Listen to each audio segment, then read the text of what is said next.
Alaamanaan namaa sa'aan maatiiwaatiin xiqqaa guddaan dhalaa dhiiraan muqaacitaan akkam jirtan isiniin jannagaa akka aadaa Oromootitti yeroo nama ga'e wal gaafatan haala kanaan wal gaafatanii muqaacitaallee osoo hin hafne nagee wal gaafatanii jechuudha. Gamanumaan gaa torbaan kuni torbaan muka dhaabanii jechuudha biqiltuu dhaaban bakka hedduutitti.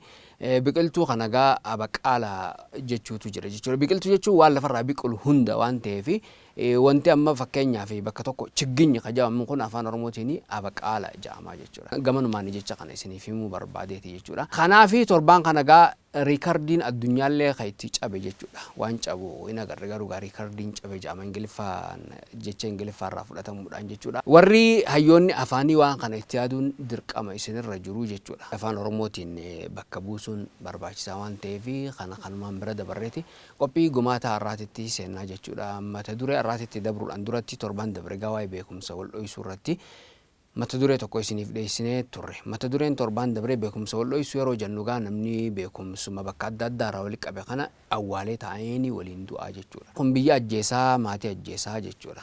Kanaafi beekumsa qabnu itti fayyadamne namni biraallee akka itti fayyadamu godhuun itti gaafatamummaa keenya bahutu barbaachisaadha jechuudha. Mata duree har'aatitti dabruudhaan duratti gaa ammaas waa'ee afaanii kaasneeti gara mata duree har'aatitti ceenaa jechuudha. Waa'ee afaanii irratti itti fayyadama afaan Oromoo miidiyaa irratti waan garagaraa kaasneeti isiniif dhiyeessaa turre. Arras haala itti miidiyaa irratti afaan Oromoo fayyadamaa jiru ilaalchisneeti waan tokko dubbannee bira dabarraa jechuudha. Maqaa namaa hogguu fayyadamnu jechuudha. Fakkeenyaaf ogeessa kaameeraa keenya Mahammad Eebbisooti. Mahammad Eebbisoo kana fudhaniiti maqaa tokko godhuutu jira. Mahammad Eebbisoon akka dubbatetti yoo hin jedhe maqaa pirezidaantii duraanii kan Oromiyaa fayyadamu Lammaa Magarsaa. Lammaa Magarsaan akka ja'anitti jedhama. Lammaa Magarsaa akka ja'anitti osoo jedhamuu danda'amu naa dhumarra fiduutu jira. Magarsaa booda jechuudha. Naan dhumarra dhufti sun maali maqaa tokko gootee jechuudha. Fakkeenyaaf amma Lammaan Diimaan Lammaasantu Magarsaadha jechuudha jira. Lammaa Magarsaan akka ja'anitti Lammaan Magarsaadha jechuudha. Lammaa Magarsaa akka ja'anitti osoo jechuun danda'amuuti Lammaa Magarsaan akka ja'anitti. Lammaan Magarsaa ta'uudha ibsu jirta. Fakkeenyaaf amma Lammaa Diimaan akka ja'anitti yoo jette Lammaasantu diimaadha jechuudha. Waa'ee Lammaa Diimaa san haasa'u jirraa jechuudha. Amma waa'ee Lammaan Magarsaa ta'uudha haasa'u jirraa jechuudha akka kanatti. Garuu Lammaan ka Magarsaati malee Lammaan Magarsaa miti. Lammaa Magarsaan akka ja'anitti yoo jennu garuu Lammaan Magarsaa ta'uudha ibsu jirraa jechuudha. Lammaan Magarsaa ta'e kun akka ja'anitti jechuu jirta jechuudha. Kanaafi wanti jechuu barbaanne garuu Lammaan ilmi Magarsaa akka ja'anitti jechuudha. Kanaafuu naa dhumarra fiduun hin barbaachisu jechuudha.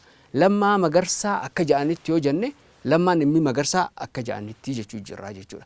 Kanaafi waan kana irratti haa xiyyeeffannu. Akkuma waan sirriitti namni hundi calliseetuma laala jechuudha. Miidiyaan hedduun amma waan kana fayyadamu jira. Waan duraan hin jirre amma fidu jiranii jechuudha.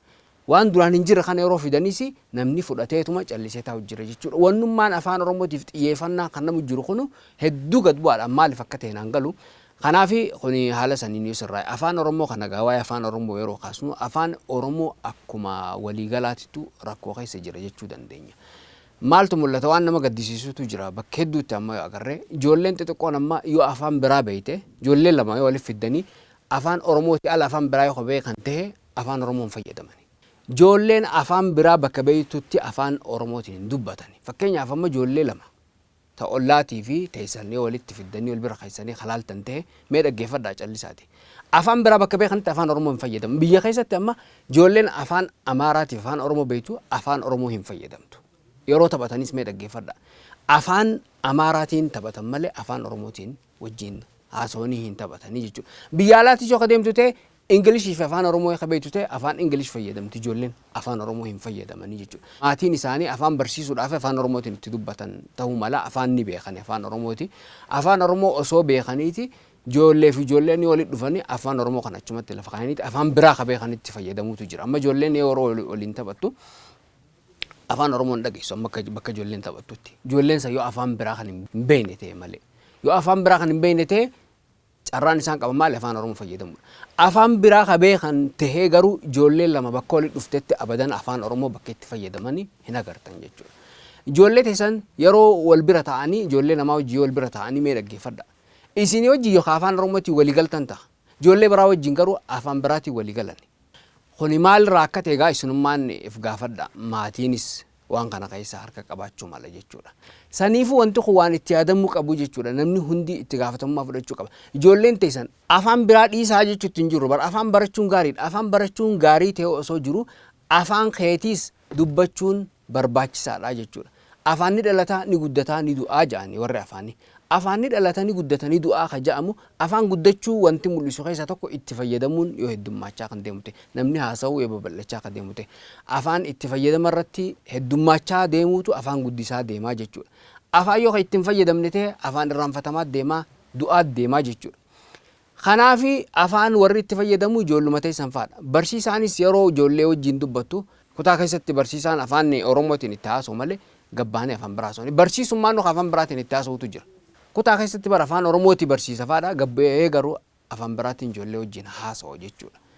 Ijoolleenis mana barnootaa keessatti kutaa keessatti afaan Oromootiin baratteeti gabbaatee afaan biraatiin haasa'uti. Walii galuufis amma kutaa keessatti ijoollee walii galuudhaaf afaan biraa fayyadamti jechuudha.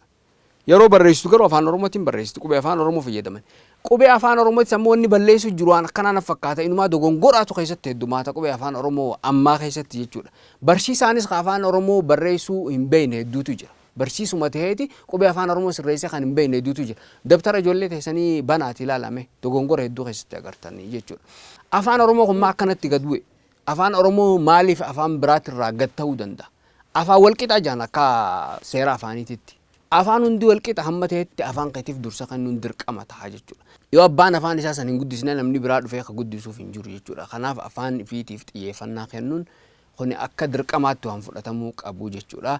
Afaan Oromoo gaa waanuma dirqama namni hundi fudhatee dirqama kana bahuu qabu waan ta'eef namni hundi waan kana itti yaada isiniin jennaa qophii gumaataati. Qophiin gumaataa torbaan isiniif dhiyaata mata duree garaagaraa kaasneeti dhiyeessinaa jechuudha. Qophii gumaataa keessatti wantoota itti gaafatamummaa wajjin wal qabatee keessaafuu ammas ilaalcha namootaa wajjin wal qabatee rakkoolee jiran haala itti furuun danda'amu irratti xiyyeeffanna jechuudha. Yaada namootaaf fudhanne waanuma namni harka isaatiin balleesse yookaan namni akka aadaa godhatee amaleeffatee rakkoo ittiin uumu waan akkasii akkamitti sirreessuun danda'amaa isiniif dhiyeessutti jirraa jechuudha.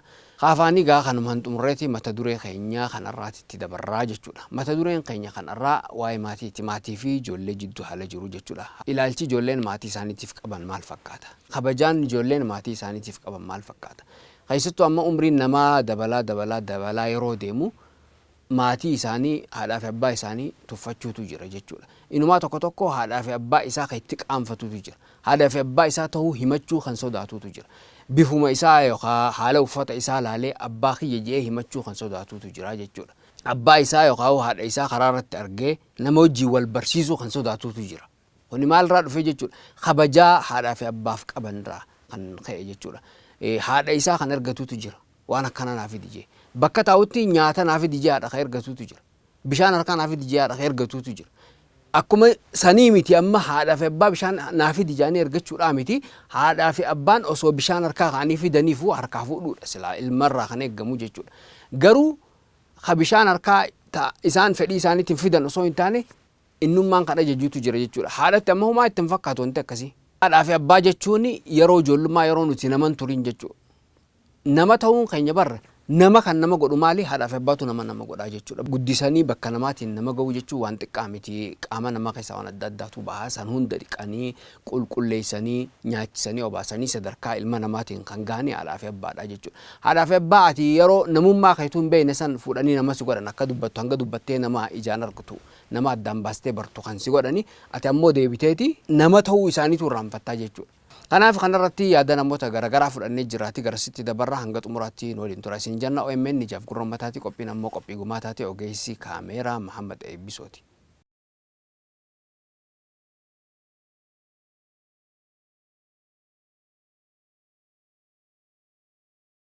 Kan daawwachuu jirtan OMN Jaaf Gurrammataati daawwattoota keenya kabajamtoota yaada daawwattoota keenyarraa walitti funaannee isiniif dhiyeessinaati ammas nu wajjin tura isin jenna.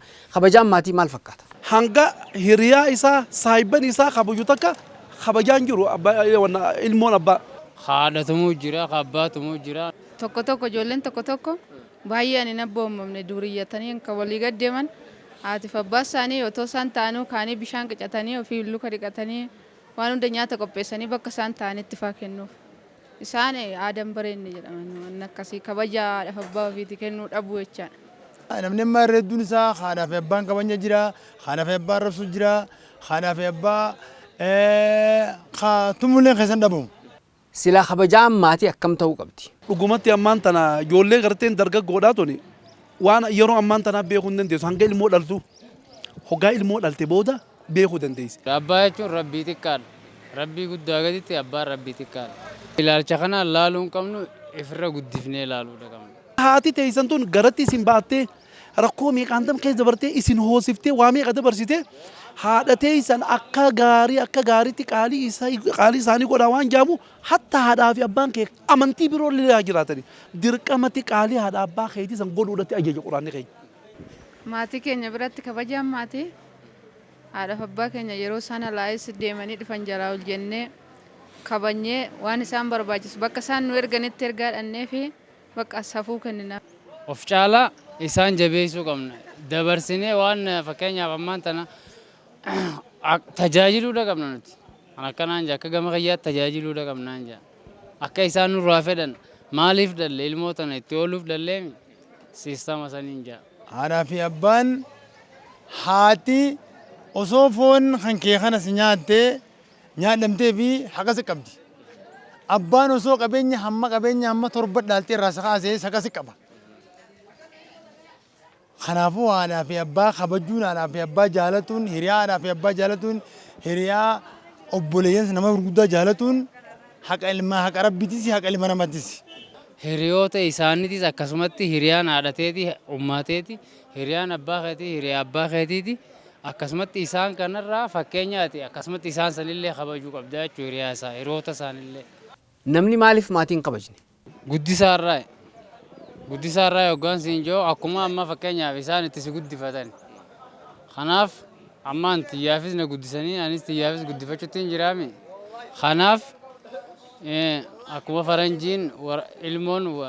faranjiin waraqaa nadiin wooma qabdi gadi hin dhiiftu akka jaansanitti ilmoonis akkuma abbaan itti guddifate taati. Jalqabuma ganama duraa jalqaba guddisuma badudha aadaa boommiidhuma isaanii irratti daa'ima xinnannummaadhuma isaaniitiin qunxuuxanii odoo guddisanii hayi akkasitti adeemsa keessa yeroo itti deemu kabaja baroochaadha ijoolleen adeemsa duruma yoo guddisa yoo tolchuu baatan bakka duriyyatanii ala deemachaadha daa'ima. Guddisaa mana keessaati. Guddisaa mana keessaa hoggaan siin jiru haadhaa fi abbaan kun ilmoo isaanii tana akkaataan isaan irra guddisan tuni haadha abbaa kabajuun bu'aa hangam takka hanga qabdi waan jaamu ijoollee xiqqeenya irraa eegalanii irra guddisuudhaaf wanni niin gartee hedduu argu. Lamada wanni itti aanu wanni mumullachaa jiru gartee ijoolleen haadha abbaa guddisuu dhabuun tuni irrina mana barumsaa irraa ka'e. Manni barumsaa waan kana akka gaariitti irra dalaguu barbaachisa. Ijoollee haadhaa fi abbaan fuudhanii mana barumsaatti erganii namni guddisaa haadha abbaa kabajuun bu'aa akkanaa qabdi. Haadha abbaa kabajuu dhabuun rakkoo akkanaa qabdi waan jaamu xiqqeenya irraa eegalanii ichirraa eegartee irra guddisuun akkaan barbaachisaadha. Hedduun nama wallaalummaa qaba hin baranneesi. Namni waa barate malee waan beeku yoo gorsa qabaate malee ilmi namaa waa takkan beeku yoo kadhalatee jiraate ilmi namaa bakkuma oole san fakkaata.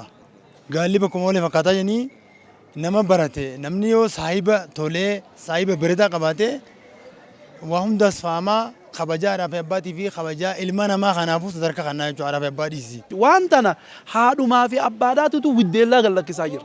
Ijoollee osoo hin geenye ijoolleen jimaa qama'uu. Ijoolleen osoo hin geenye siyaaraa fa'aa aarsuu. Wanni akkanaatuun akka haqa haadhaa fi abbaa hin eegganne godhaa deemaa jirti. Haadhaa fi abbaa kana ijoolleen gizee taan haraaraadha gizee taan hirriiba raftee qaatee haadhaa fi abbaan hawaasa kan jettiin wanni tun hawaasa keenya ka Oromoodha akka gaarii miidhaa jira. Wallahi miidiyaan OMN waan akkanaa dhiyeessuudhaaf hedduu haa galatoomuun jaa. Ijoollee maatiin kabajne haadhaa fi abbaan akkamitti ilaalan? Yoo ati hanga feete badii balleessitee suma dho'isan malee haadhaa fi abbaan si dho'isan. Maatiin kabajaa dhabuudhaaf ballee isaanii eenyu bira jira? Wanni mul'achaa jiru akkuma ammaatuu jettee haadhaa fi abbaan namni waan si ajaa'ibsu haadha abbaan faan ta'anii haadha abbaan naannoo garii amma bakka hedduun deemaa beektan haadhaa fi abbaan ta'anii haati umriin si amata 40-50 deemtee ijoollee xixiqqashoo tanaaf shaayii fi kana gartee hojjaa fi kana qicceef. namni abbuma guddise fakkaataa waan jedhamu saniitu jira.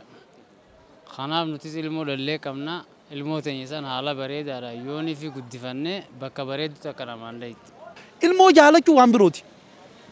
Jaalala keessa ammoo deebiin akka ijoolleen tun haadhaa fi abbaadhaa hin ajajamne godhuun eenyu godha haadhaa fi abbaa turoodha akkam godhan akkuma mareefu siin jetti bakka inni taa'utti shaayii kannitiif haati bishaan kannitiif nyaata gootee faa kannitiif rakkoon guddoon wanni bakki jirtu ijoollee isaanii tana haadhaa fi abbaan akkaataa naamusa itti guddisan wallaalu tunoo maalirraa kaatee isaanis haadha abbaa isaanii irraa dhaalan. Guddisaan tun mana keessaa dura eegaltii waan jaamuun qaba. Haati gartee ilmoo kaddamuu tan akka waan gartee ittiin dhaadatu isummaanuu naannoo takka takka haala kana qabdi. Walitti waan fokkattuudha.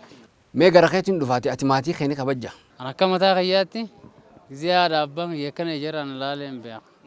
Ayya na dafa abbaa koo kabajeetu waan amma yoonattu kabajaatu man jira. Yoo abbaan koo alaa deemaa dhufe jalaa banee ka'ee karra jalaa banee hundayyuu bakka waan abbaan koo narraa barbaadu guute finis waan isarraa barbaadu naa guute. Takka haadhaa fi abbaadhaa ajajamuu hin dinne waan si ajaa'ibsiisu. Guddisaan anammoo umriin tiyaamata 45 olii gaafaan xiqqaa ammalleedhaan yaadadha. Ummaan tiyya hoggaanii fi alaa dhuftee ol seentu ijumaan naan dubbatti malee takka afaanii akkana naan hin jettu. Yoo nama akkana ta'u jiraate namni guddaan manguddoon hoggaa alaa dhuftee ol seentu ijaan hoggaa siin akkana laalaalte beekan ka'ii dura naan jechuu isiiti. Odoo isiin afaan innatti hin dubbanne ka'ee bakka sanii deema. Haya akkanaa kanarra guddani duuba nuti. Dhaalija tokko tokko ijoolleen teenya ta'a eegas zamana sargoo booda dhallee fi ta sargoo dura dhallee addaa jee haya qabaachuu keessatti kabajaa qabaachuu keessatti. Haati ta'e bakka ati teessutti bishaan harkaa siif iddeen beektu. Lakkinaaf finne ofii kiyyaafan ka'ee haadha kiyyaa bishaan qicaafan. Ergamuu diddeen beektu. Diddeen beekan yoomiyyuu haadha koo kabaja guddaan laadhaaf. Naaf iddeen beektu. Naaf iddeen beektu. Maaliifin sobaan naaf iddeen beektu malee nyaanni dhiyaatee bakka ka'ee nyaadhu naan jetti malee naaf iddeen beektu. Nyaata maaliif nyaadhu sin jetti ati bilcheessitee nyaachistu? Nyaata gaa godhee maali akka baadiyyaatti nyaata godhee nyaachisee wallaahi alhamdulillah godhee nyaachiseetiin jira. Maatiin akka kabajamuuf maaltu godhamuu qaba? Kana nutis taanee hamma wal bira jirru hamma saayibban yemmuu dhiyaanuun wal gorsinee isin irra dhuftanii kaanus akkanumatti yaada nurraa fuutanii wal gorsaa akkamma tooftan kanaan keessa deemtanii nama hundi itti dabarsaa irratti nama godhaa wal jaaraa wal gorsaa itti deemuu qabanaan yaada bareedaa kun. Maatiin maal godhuu qaba? Waan kana silaa wanni irra ture haati kootu guddaa micaa ittee micaa isii kaaftee micaa isii akka inni uummata sanii godhuu qabdi. Isaanii barsiisuu qaba. Ka'ii micaa kootu ijoollee tana shaayii qiqiif jechuu ni qabdi. Ijoollee maatii hin kabajineef maal dhaamta? Qissaa takka ajaa'ibaa takkaan gabaabduu dabarsa maal keetti beektaa yoonii fi ati haadhaa fi abbaa keetii tolte ilmooteetiitu sii tola waan jedhamu. Tun waan namni qoftunuu beeku. Namtichaatiitu abbaa isaa nama guddaa nama amata 70 fi 80ti yeroo dheertuu khaddamuu ture. Khaddamuu ture abbaan du'uu dide. Inni silaa akka abbaan irraa du'uu barbaade.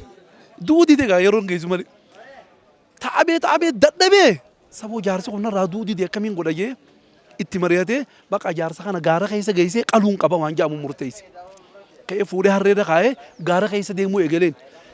Deemeen hoggaa gaara irraa fagaate jaarsi yaa ilma koo jeen sa'arraan tana maaliif bakka tana na fidda jeen abbaa jeen na dhagaye.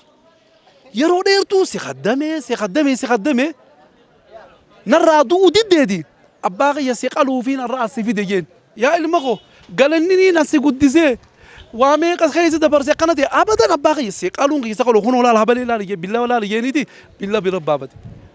Ilma kiyya mana qaluuf deemta si qaluuf hin deema. Eega na qaluuf deemte geenye bakka dhagaa sanii geessichi naqalii geenye. Eega si qaluu taate dhagaa san bira geessu sumaan qala. Asitti sumaan qala maaliif dhagaa san bira si qalaa jennaaniini an abbaa kiyya dhagaa san biratti hin qalee. Ati ilmoon akkanuma si qaluu ta'e isiitichi naqalii geenye duuba yoonii fi galanni hamtuudha hamtuu akka isii kataatu taate.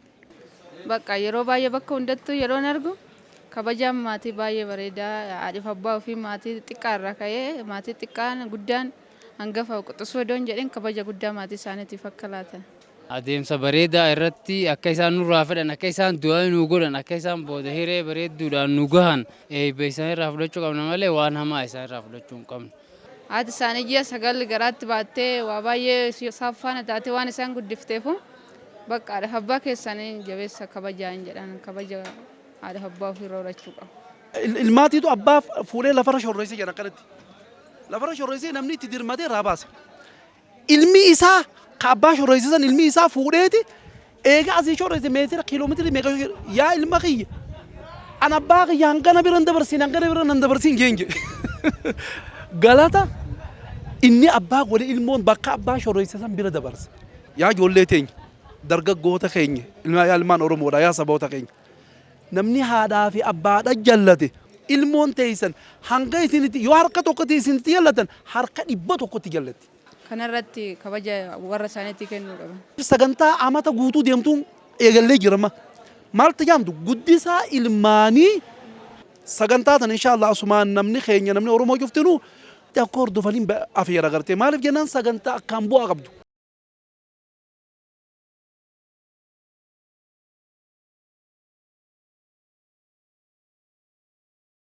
Kabajaa maatii irratti gaa kan qopheeffanne kanarraa xumurreetii jirraa jechuudha. Bakka jirtan maratti gaa isinis dhimmi kun dhimma nama hundaati. Namni haadhaa fi abbaa malee dhalatu waan hin jirreefu namni hundi haadhaa fi abbaa isaa kabajuun dirqama irratti ta'uu qaba jechuudha. Haadhaa fi abbaan warra ijoollummaarraa kaasanii rakkoo hedduu keessa dabranii fi agabanii nu nyaachisanii fi daaranii nu uffisanii fi dheebotanii nu obaasanii jechuudha.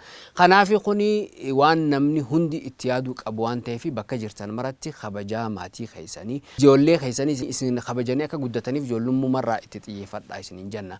Keessattuu ijoolleen maatii keessanii kabajuu akka qabdan isinii dhaamuu feenaa jechuudha waan daawwattaniif ulfina argadhaa isiniin jenna. Ogeessi kaameeraa Muhammad Eebbisooti anis Muhammad Siraajii torbaan kun torbaan maatii keenya haadhaa fi abbaa keenya yookaan akkasumas hiriyoota haadhaa fi abbaa keenya itti kabajnuu nuuf haa ta'u isiniin jenna. Nageetti.